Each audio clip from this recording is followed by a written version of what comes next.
Here's a quick video for you. In schools and in colleges, they like to give you a test, and part of them tests, they like to say, which sentence is the correct sentence, or which way is the proper way to say this or that, right? So I'm going to help you all out with that part of the test, right? Here we go. She and I went to the bank. Her and I went to the bank. Her and me went to the bank. Him and I went to the bank. Him and me went to the bank. He and I went to the bank.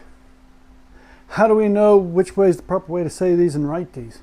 It's very simple, very easy. She and I went to the bank. If I take the I out of that sentence, she went to the bank. That makes sense. If I take the she out of that sentence, I went to the bank. That makes sense. That's the correct way to say and write that.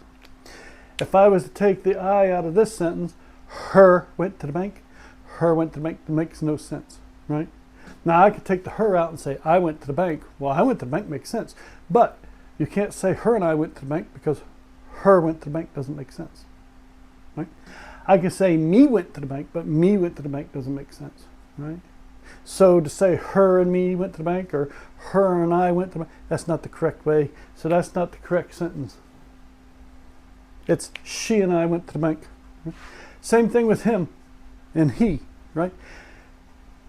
Him and I went to the bank.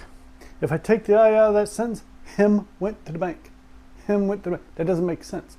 The I went to the bank makes sense, but him went to the bank doesn't make sense. So I cannot say him and I went to the bank because that doesn't make sense. I can't say me went to the bank because me went to the bank doesn't make sense. All right?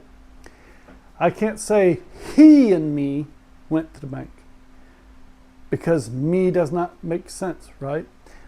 He and I went to the bank. I could take the I out, he went to the bank. That makes sense. I could take the he out, I went to the bank. So he and I went to the bank, that makes sense. So that's the proper way to write and say that sentence. Well, I hope you liked and enjoyed that video, and if you did, please hit the like, subscribe, and share and notification bell. It would help me out greatly. And remember, knowledge is a good thing. Truth in knowledge is an even better thing. And true knowledge, that's power.